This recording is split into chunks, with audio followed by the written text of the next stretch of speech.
একসময় জোট নিরপেক্ষ নীতি ছিল নবীন রাষ্ট্রগুলোর আত্মপরিচয়ের প্রতীক। কিন্তু ভূ রাজনীতির বর্তমান দাবার ছক আর ঠান্ডা যুদ্ধের দ্বিমেরু বা ৯০-এর দশকের এককেন্দ্রিক বিশ্বের মতো নেই।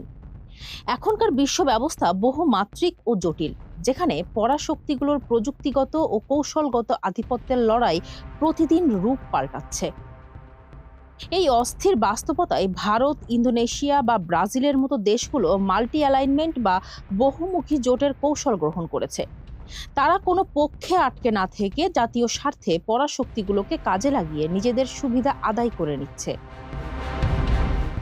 বাংলাদেশের ক্ষেত্রে এই প্রেক্ষাপটটি বিশেষ গুরুত্বের দাবি রাখে। আমাদের পররাষ্ট্রনীতির মূল ভিত্তি সবার সঙ্গে বন্ধুত্ব, কারো সঙ্গে শত্রুতা নয়। ঐতিহাসিক ও উন্নয়ন বিবেচনায় অত্যন্ত প্রাসঙ্গিক। কিন্তু তীব্র প্রতিযোগিতার এই যুগে কেবল সবার বন্ধু হওয়ার ঘোষণায় কি যথেষ্ট?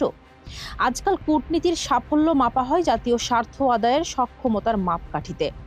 বড় শক্তিগুলোর মধ্যে ভারসাম্য রক্ষা করা এখন আর শেষ কথা নয়, বরং নতুন সুযোগ তৈরি করাই প্রধান চ্যালেঞ্জ।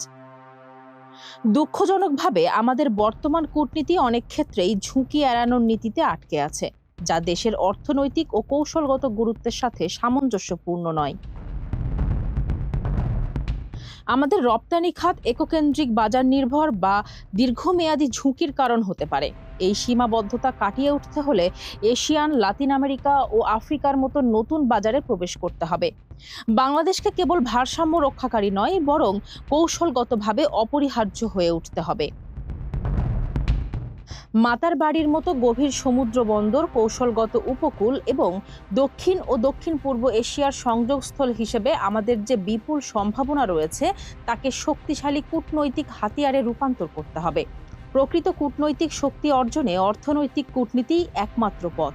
দূতাবাসগুলোকে গতানুগতিক কাজের বাইরে এসে এক একটি বাণিজ্যিক প্ল্যাটফর্মে রূপান্তর করতে হবে, যার লক্ষ্য হবে নতুন প্রযুক্তি আমদানি, বিনিয়োগ আকর্ষণ ও জ্বালানি নিরাপত্তা নিশ্চিত করা।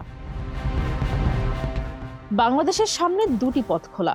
প্রথমটি হলো অতিরিক্ত সতর্কতা ও রক্ষণাত্মক পুরনো নীতি আঁকড়ে থাকা, যা আসলে একটি মরীচিকা।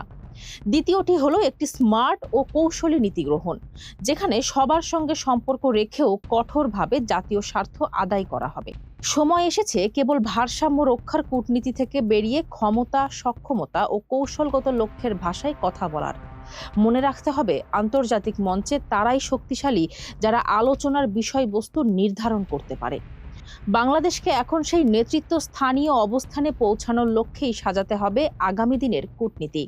ফারজানা হাসিন, মানবকণ্ঠ।